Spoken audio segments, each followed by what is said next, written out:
오늘은 시편 세 번째 시간입니다.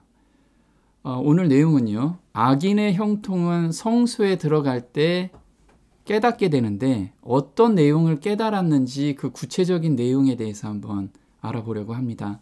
하나님은 그의 백성을 단련시키고 계신다라는 것을 우리가 오늘 시간에 좀 알았으면 좋겠습니다. 하나님께서 어려움을 허락하신 것은 품성을 개발시키기 위함이었다는 거죠. 다윗은 이것을 알게 되었어요.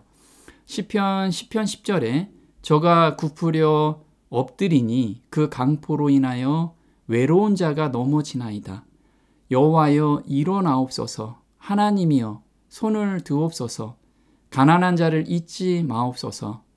여호와여 주는 겸손한 자의 소원을 들으셨으니 저희 마음을 예비하시며 귀를 기울여 들으시고. 그래서 다윗은 이렇게 힘들게 하고 그리고 강포자들이 너무 잘 되고 이것을 성소에서 깨달았는데 하나님께서는 저희 마음을 예비하시고 계셨다라는 것을 알게 되고 찬양을 드립니다. 그럼 여기서 예비하시다라는 뜻은 어떤 거냐면 원어로는 쿤이라고 하는데 준비하시며 견고케 하다라는 뜻이에요. 견고케 하다.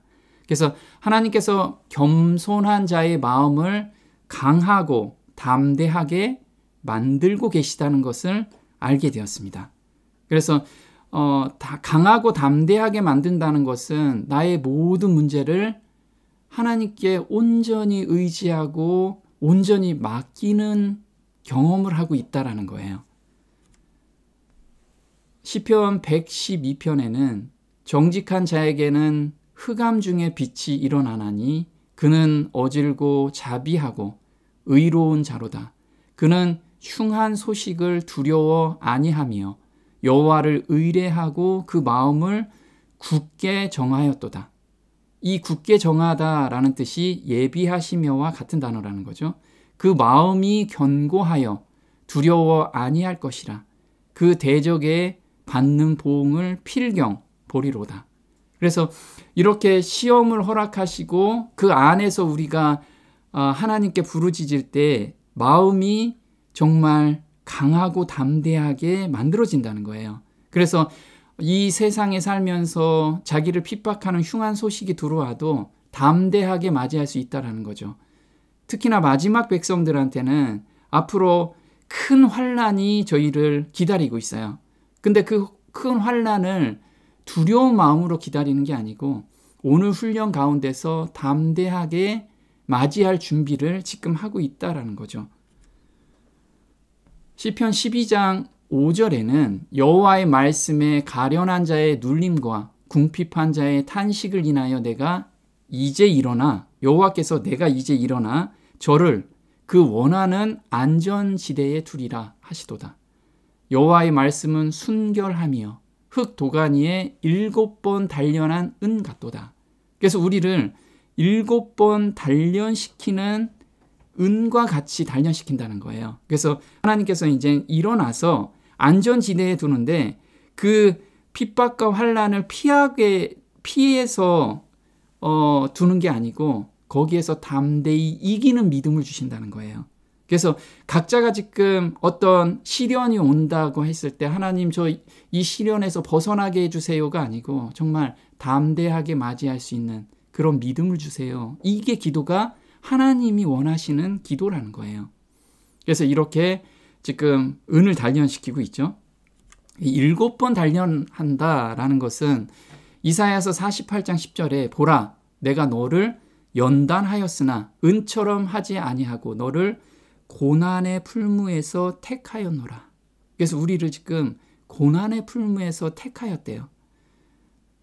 왜 그러냐면 11절에 내가 나를 위하며 내가 나를 위하여 이 2번 쓰신 거예요. 내가 나를 위하며 하나님이 자신을 위해서 이를 이룰 것이라. 그래서 너희들의 품성을 완성시키는 것은 나를 위해서다. 이건 내가 반드시 이룰 거다라고 지금 말씀을 하고 계세요. 어찌 내 이름을 욕되게 하리요 내 영광을 다른 자에게 주지 아니하리라. 그래서 택한 백성들한테 하나님께 매달리는 백성들은 반드시 하나님께서는 하나님의 성품을 닮아가게끔 단련시키신다는 거죠. 그래서 품성 개발을 위하여 고난의 풀무를 허락하셨다라는 것을 다윗은 알았어요. 그래서 잠언 17장 3절에는 도가니는 은을, 풀무는 금을 연단하거니와 여호와는 우리 마음을 연단하신다는 거예요. 그걸 알고서 오늘을 맞이하자는 거죠. 하나님의 백성을 단련시키는 목적이 무엇일까요? 모두 천국에 데려가기 위해서. 맞죠? 근데 이 세상에선 예배를 회복시키기 위해서 우리를 단련시키고 계시다라는 거예요. 참으로 예배하는 자를 하나님께서는 찾고 계시는 거죠. 말라기야서 3장 2절에는 이렇게 나와요. 그의 임하는 날을 누가 능히 당하며 그의 나타나는 때에 누가 능히 서리요. 그는 금을 연단하는 자의 불과 표백하는 자의 잿물과 같을 것이라. 그가 은을 연단하여 깨끗게 하는 자 같이 앉아서 레위 자손을 깨끗게 하되 금, 은같이 그들을 연단하리니 그들이 의로운 제물을 나 여호와께 드릴 것이라. 여기서 보면 지금 레위 자손을 지금 연단하고 있어요. 그 연단하는 이유가 뭐냐면 의로운 제물을 나 여호와께 드리게 하기 위함이라 이거죠. 그럼 레위 자손이 구약 시대에 레위 자손이 있었고 신약 시대에는 어떨까요? 바로 우리가 레위 자손이죠. 오직 너희는 택하신 족속이요 왕 같은 제사장들이요. 베드로전서 2장 9절인데 우리한테 지금 원하시는 것은 의로운 제물을 여호와께 드리기를 원하시는 거예요. 그 의로운 제물이라는 것은 우리가 로마서 12장에는 거룩한 산 제사를 원하시는 거죠. 한번 보겠습니다. 너희 몸을 하나님이 기뻐하시는 거룩한 산 제사로 드리라. 그래서 우리 몸이라는 것은 영혼, 육, 온전한 제사를 원하시는 거예요. 이는 너희의 드릴 영적 예배이라. 너희는 이 세대를 본받지 말고 오직 마음을 새롭게 함으로 변화를 받아 하나님의 선하시고 기뻐하시고 온전하신 뜻이 무엇인지 분별하도록 하라. 그래서 우리가 우리 몸을 거룩한 산 제사로 드리는 것은 이 세대에서 본받지 않는 것, 이 세상 것에 우리가 분리되는, 거룩하다라는 것이 분리되는 거죠. 근데 분리될 수 있는 유일한 방법은 하나님이 임재하셔야지만 분리될 수 있다라는 거예요. 우리 힘으로는 불가능한 일이라는 거죠. 거룩하신 분은 오직 한 분밖에 안 계시잖아요. 그분이 내 안에 임재하시면 자연스럽게 거룩하게 되는 거예요. 그래서 매일의 삶 속에서 임재를 경험하라는 거예요. 임재를. 하나님은 그런 자를 찾고 계시는 거죠.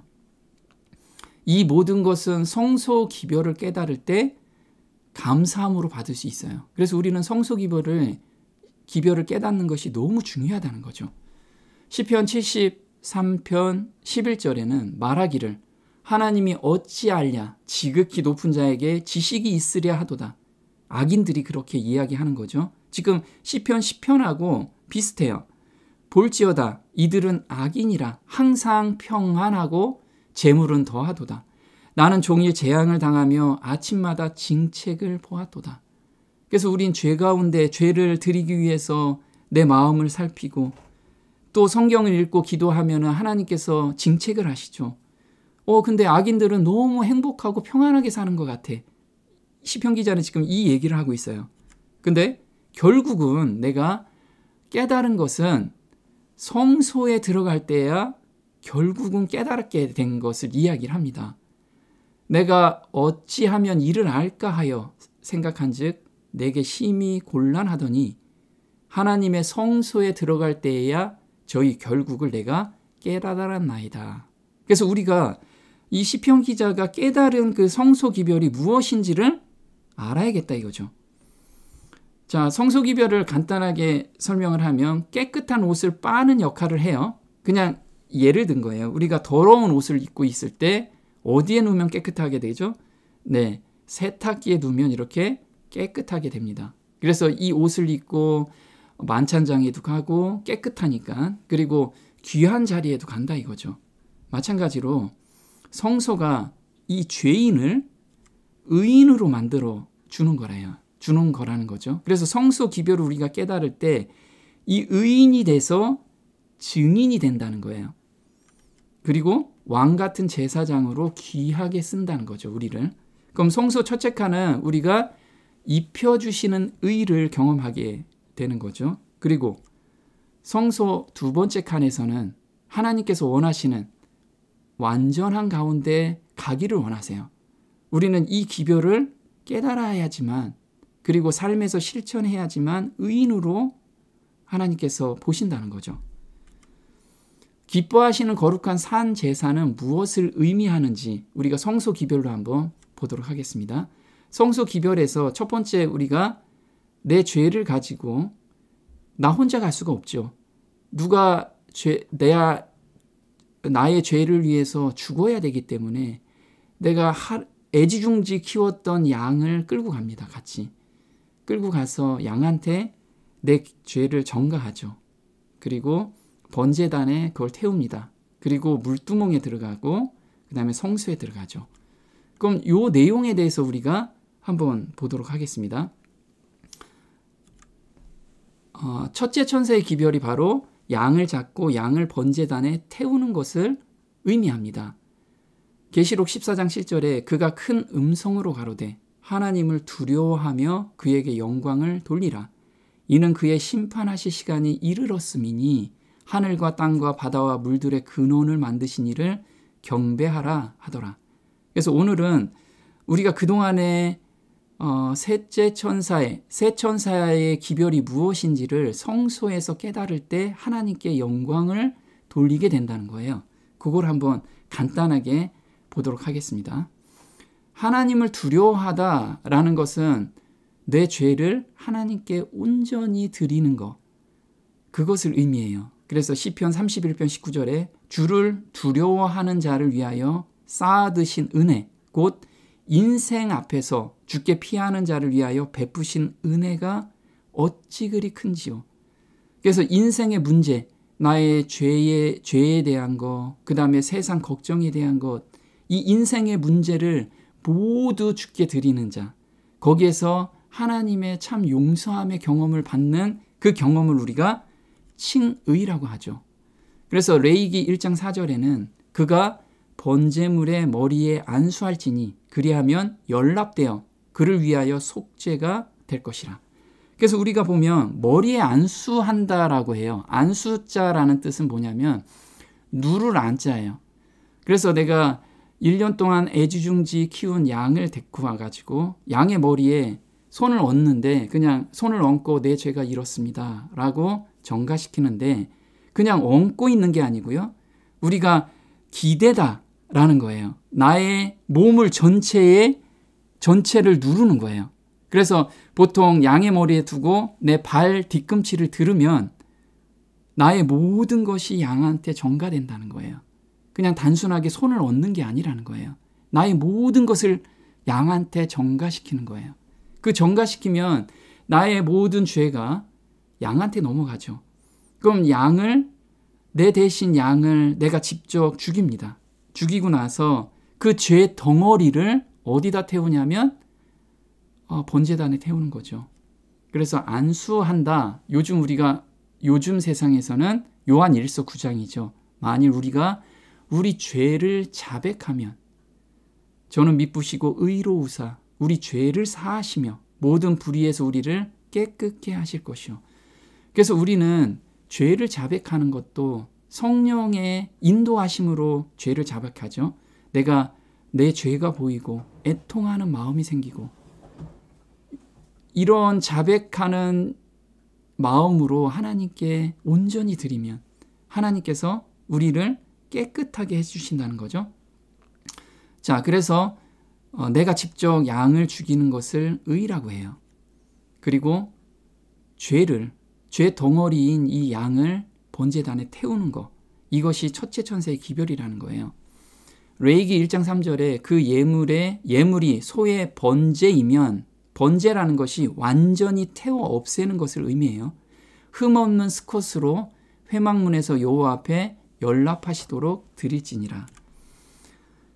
레위기 3장 3절에는 그는 또 그 화목제의 희생 중에서 여호와께 화제를 드릴지니 곧 내장에 덮인 기름과 내장에 붙은 모든 기름과 이는 화제로 드릴 식물이요 향기로운 냄새라. 모든 기름은 여호와의 것이니라. 여기서 참 신기한 것이 하나님께서는 정말 먹기 좋은 것을 가져가셔야 되는데 내장에 덮인 기름 덩어리만 하나님께서 원하세요. 그 향기로운 냄새라는 게 기뻐하시는 산 제사예요. 이게 하나님께서 흠양하시고 너무 행복해 하시는 거예요. 근데 기름 냄새를 맡으면서 우리한테 먹고 싶지 않은 이 기름을 하나님께서 너무 좋아하신다는 거예요. 그래서 이게 무슨 뜻이냐? 왜 하나님은 유독 맛있는 것도 많은데 왜 유독 기름을 달라고 하시냐 이거죠. 레위기 3장 14절에 그는 그 중에서 예물을 취하여 여호와께 화제를 드릴지니 곧 내장에 덮인 기름과 내장에 붙은 모든 기름과 두 콩팥과 그 위의 기름 곧 허리 근방에 있는 것과 간에 덮인 꺼풀을 콩팥과 함께 취할 것이요 제사장은 그것을 단 위에 불사를 지니 이는 화제로 드리는 식물이요 향기로운 냄새라. 모든 기름은 여호와의 것이니라. 그래서 여기서 보면 콩팥은 또 달라고 하십니다. 왜 이렇게 하셨을까요? 여기 보시면 지금 내장 안에 붙어있는 내장은 달라고 하지 않으시고 이렇게 기름 덩어리만 달라고 하십니다. 육적으로 보면 제사장들은 이거를 먹었는데 육적으로는 먹지 말라는 거예요. 기름은. 그래서 왜 그러냐? 우리의 건강을 위해 하셨던 거죠. 기름, 즉 지방의 가장 중요한 역할은 세포막의 성분이 되거나 에너지원이 되는 것이 바로 기름이에요. 또 하나의 역할은 기름의 또 다른 역할은 독소를 흡수하고 그 독소가 기름에 녹게 하는 것이다. 그리고 천천히 녹아서 어디로 가냐면 콩팥으로 간다. 그러므로 동물을 잡아서 분석해보면 독소가 제일 많은 곳이 바로 기름, 피, 콩팥이라는 거예요. 하나님께서는 독소가 있는 것은 다 나한테 가져와라. 이렇게 말씀하시는 거예요.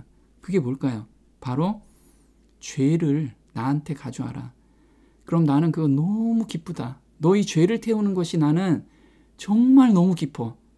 그래서 우리가 정말 하나님 앞에 갈 때 나의 의로운 행동, 어떤 착한 행동이 아니고 나의 죄를 가지고 하나님 앞에 태우게 한다고 하면 하나님께서는 그게 너무나 기쁘게 지금 받으시는 거예요. 시편 37편 20절에 악인은 멸망하고 기름같이 타서 연기가 되어 없어지리로다. 그래서 기름은 죄로 지금 보고 있는 거죠. 그러면 둘째 천사의 기별은 생활의 개혁이라는 거죠. 그러면 생활의 개혁은 물두멍부터 시작해서 성소 첫째 칸의 기별이라는 거예요.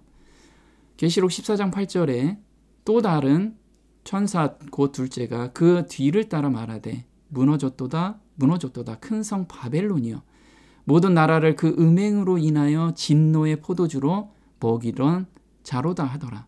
그래서 진노의 포도주를 지금 그 안에 들어가 있는 자들, 그래서 세상 풍습에 푹 빠져 있고 자기의 죄된 습관에 푹 빠져 있어서 그게 죄인지도 모르는, 그런데 거기에서 정말 깨달았다면 거기에서 나와라. 내가 먼저 나와야겠죠. 그래야지 다른 사람한테 그걸 전할 수가 있다라는 거예요. 근데 억지로 전할 수가 없죠. 내가 죄에서 벗어났을 때 하늘이 주는 그 기쁨이 있어요. 그 자유함이 있고 그 기쁨 가운데 있는 사람은 이 기쁨을 전하고 싶은 증인이 될 수가 있죠. 그래서 계시록 18장 4절에는 내 백성아 거기서 나와 그의 죄에 참회하지 말고 그의 받을 재앙들을 받지 말라. 이것을 우리가 전할 수 있는 거예요. 너무나 기쁘니까. 억지로 하는 게 아니라는 거예요. 자, 물두멍의 경험은 생활의 개혁이라는 거죠. 그러므로 우리가 그의 죽으심과 합하여 침례를 받음으로 그와 함께 장사되었나니 새 생명 가운데서 행하게 하려 함이니라. 로마서 6장 4절이에요. 그래서 우리는 이제 옛날 구습을 따라가는 삶이 아니고 새 생명 가운데서 하늘을 바라보며 사는 삶을 이 생활의 개혁이라는 거예요. 물두멍의 경험. 로마서 12장 1절에 조금 전에 읽은 거죠. 너희 몸을 하나님이 기뻐하시는 거룩한 산 제사는 어떤 거냐면 이 세대를 본받지 않는 거라는 거예요. 이 세대. 내가 삶 속에서 그냥 보고 느끼고 있는 것들, 죄 가운데 죄된 성품에서 드러나는 그 습관에서 벗어나는 것, 그것을 하나님께서 원하신다는 거예요. 그럼 성소 첫째 칸의 경험은 우리가 칭의의 경험으로 입혀주시는 의를 우리가 계속해서 경험하는 거죠. 그래서 잠언 24장 16절에는 대저 의인은 7번 넘어질지라도 다시 일어나려니와. 그래서 우리가 세상에 살면서 죄의 유혹에 넘어가요. 그런데 예수님의 은혜로 그 공로를 생각하면서 다시 일어난다는 거죠. 이게 성소 첫째 칸의 경험이라는 거예요. 우리는 예수님은 결코 예수님을 향해서 가는 그 사람을 버리지 않으시는 분, 그 분으로 우리는 생각하면서 계속 오늘을 살아야 된다는 거죠. 스가랴서 13장 9절에 내가 그 3분의 1을 불 가운데 던져. 그래서 남은 자들을 불 가운데 던진다는 거예요.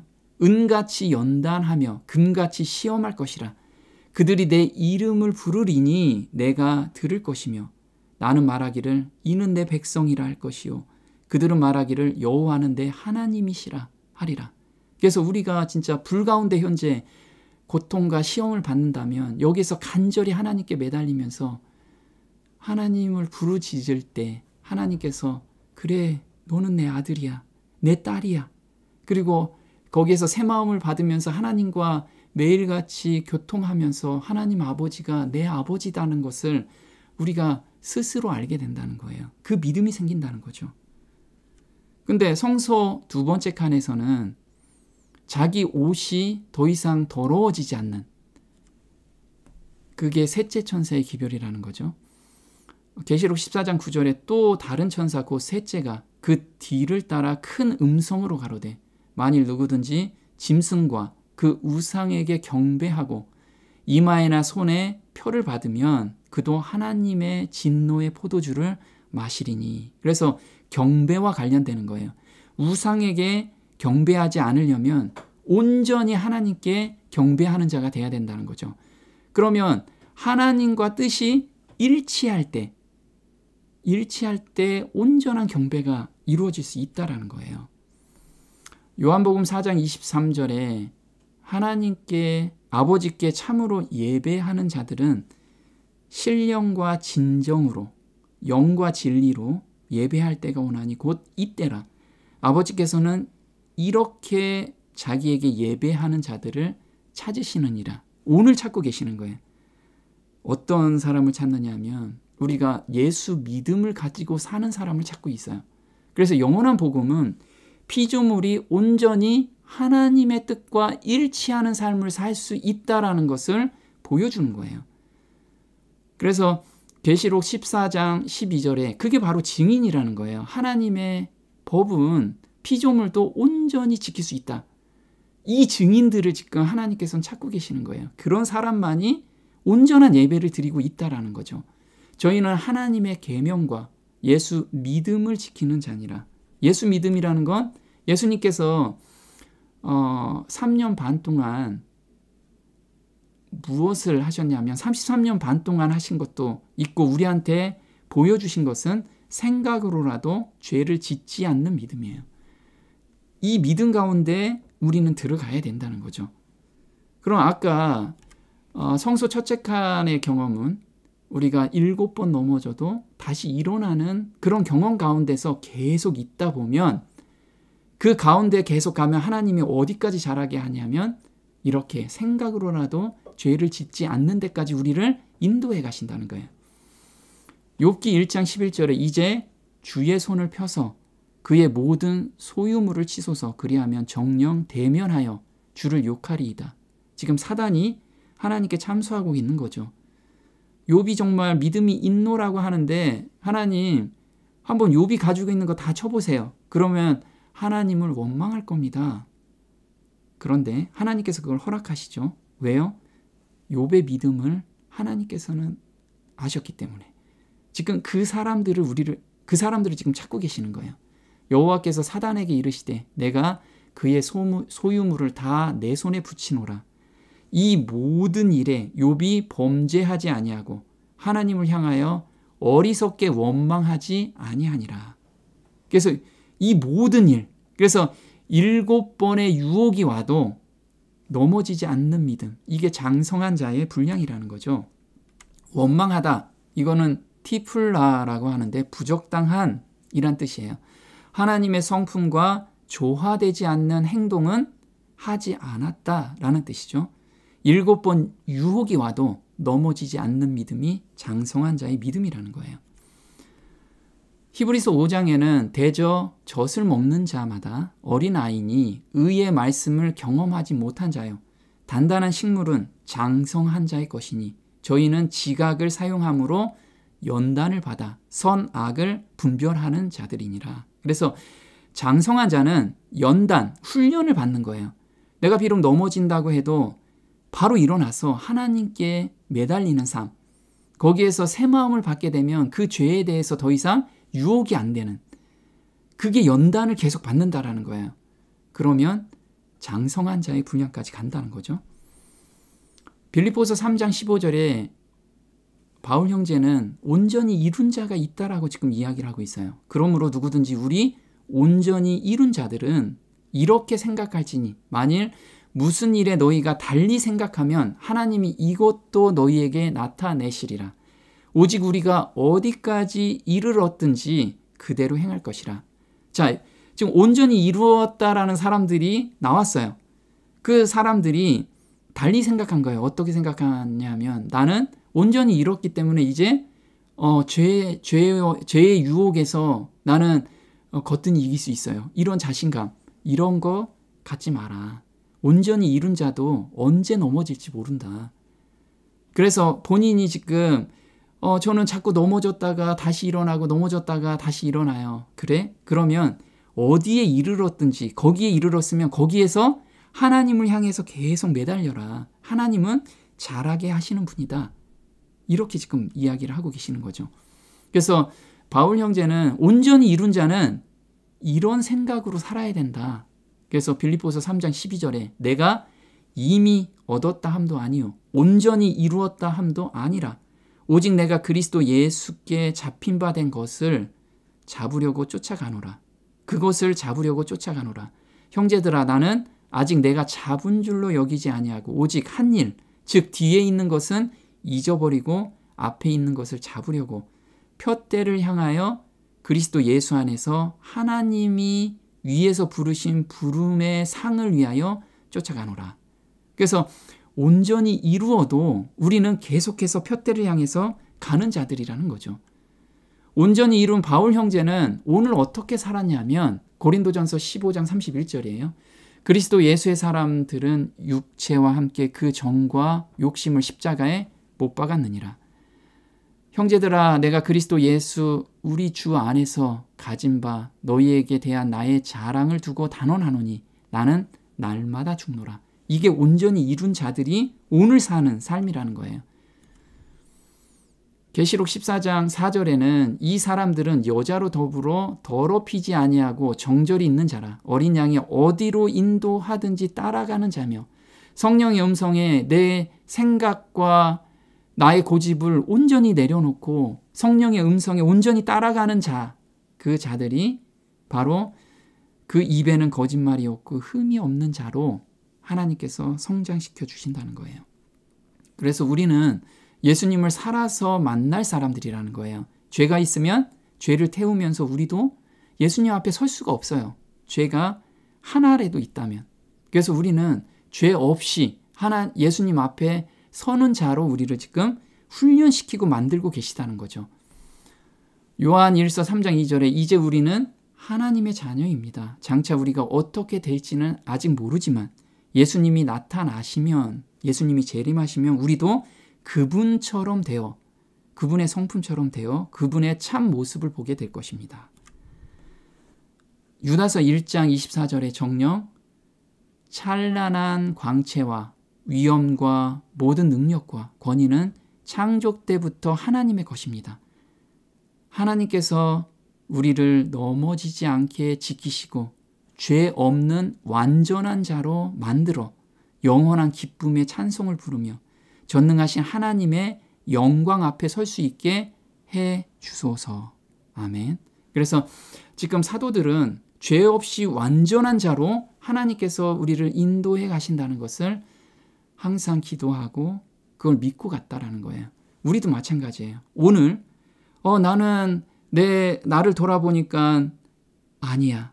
그렇게 생각하지 마시고 우리는 정말 표준을 높게 잡아야 돼요. 표준을. 그래서 표준을 높이 세워라. 우리가 데살로니가 5장 23절에 평강의 하나님이 친히 너희로 온전히 거룩하게 하시고 온전히 거룩하게 하신대요. 또 너희 온 영과 혼과 몸이 우리 주 예수 그리스도 강림하실 때 흠 없게 보존되기를 원하노라. 보존된다는 건 어디가 깨지고 부셔진 상태를 보존한다는 게 아니고 흠 없게 보존된다라는 것은 온전히 거룩한 상태에서 예수님을 맞이한다는 거예요. 그래서 우리한테 이 얘기를 하죠. 마태복음 5장 48절에 그러므로 하늘에 계신 너희 아버지의 온전하심과 같이 너희도 온전하라. 하나님의 온전한 성품을 우리도 그대로 닮아가라 라고 지금 말씀을 하고 계세요. 아무도 자신의 영역에서 그리스도인의 품성의 완성에 도달하기에 실패할 필요가 없다. 하나님께서는 우리에게 완전의 표준에 도달하라고 초청하시고 우리 앞에 그리스도의 품성의 모본을 두신다. 그래서 우리가 예수님의 품성을 바라보고 오늘을 간절하게 매달리면서 달려가면 하나님께서 그 일을 하신다는 거예요. 하나님께서는 표준을 높이 세우기로 결심한 자들만을 받으실 것이다. 그래서 나는 예수님 품성까지 자라난다라는 것을 목표로 삼고 가는 사람만이 하나님께서 받으신다는 거예요. 나는 목표가 안 돼. 이렇게 생각하는 사람은 거기까지 도달할 수 없다라는 거죠. 주님께서는 모든 사람에게 도덕적으로 완전하기를 요구하신다. 우리는 결코 선천적으로나 후천적으로 악으로 기울려는 우리의 성벽에 맞추기 위하여 의의 표준을 낮추어서는 안 된다. 그래서 우리는 내 생각으로 내 표준을 세우면 안 된다는 거예요. 우리의 표준은 예수님이시라는 거죠. 오늘도 그 예수님의 표준으로 하루를 살기를 간절히 기도합니다. 오늘 여기까지 하겠습니다. 하늘에 계신 저희 아버지, 하나님께서는 저희에게 시험과 고통을 허락하신 것은 예수님의 품성까지 자라게 하심을 보고 감사를 드립니다. 저희는 저희 생각대로 저희 기준에 맞춰서 삶을 살고 신앙생활을 하지만 하나님께서 원하시는 것은 예수님의 품성이 기준이라는 것을 저희에게 밝히 보여주시고 그걸 목표로 오늘을 살라고 하심에 감사를 드립니다.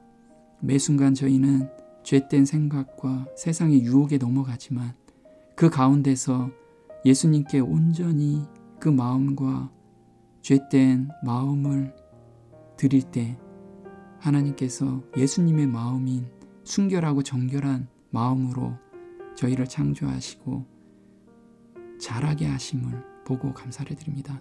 기도하는 모든 영혼들에게 하나님께서 원하시는 그 표준에 도달할 수 있도록 저희 삶을 인도해 주시기를 간절히 바라오며 이 모든 것 우리 주 예수님의 이름으로 감사하며 기도드립니다. 아멘. 시편 10편. 여호와여, 어찌하여 멀리 서시며 어찌하여 환난 때에 숨으시나이까. 악한 자가 교만하여 가련한 자를 심히 압박하오니 그들이 자기가 베푼 꾀에 빠지게 하소서.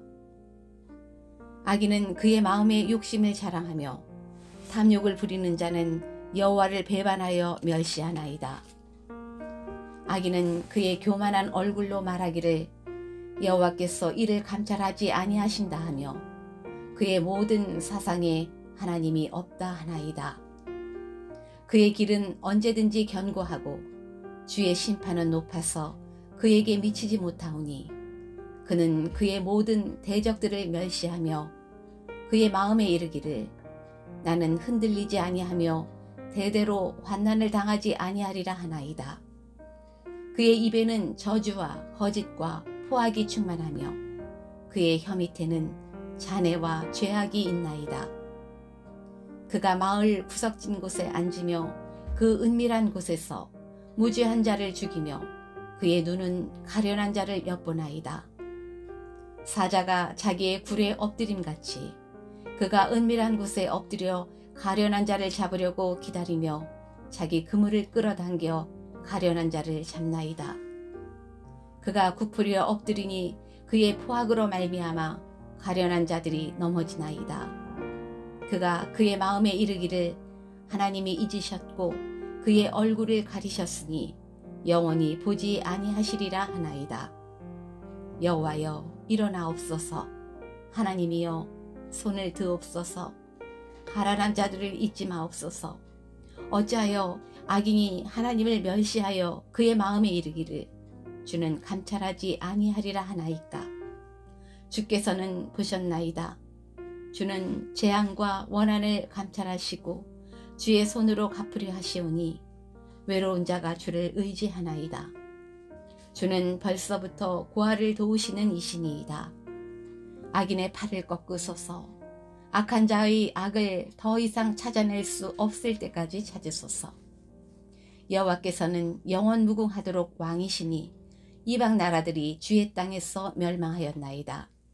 여호와여 주는 겸손한 자의 소원을 들으셨사오니 그들의 마음을 준비하시며 귀를 기울여 들으시고 고아와 압제당하는 자를 위하여 심판하사 세상에 속한 자가 다시는 위협하지 못하게 하시리이다.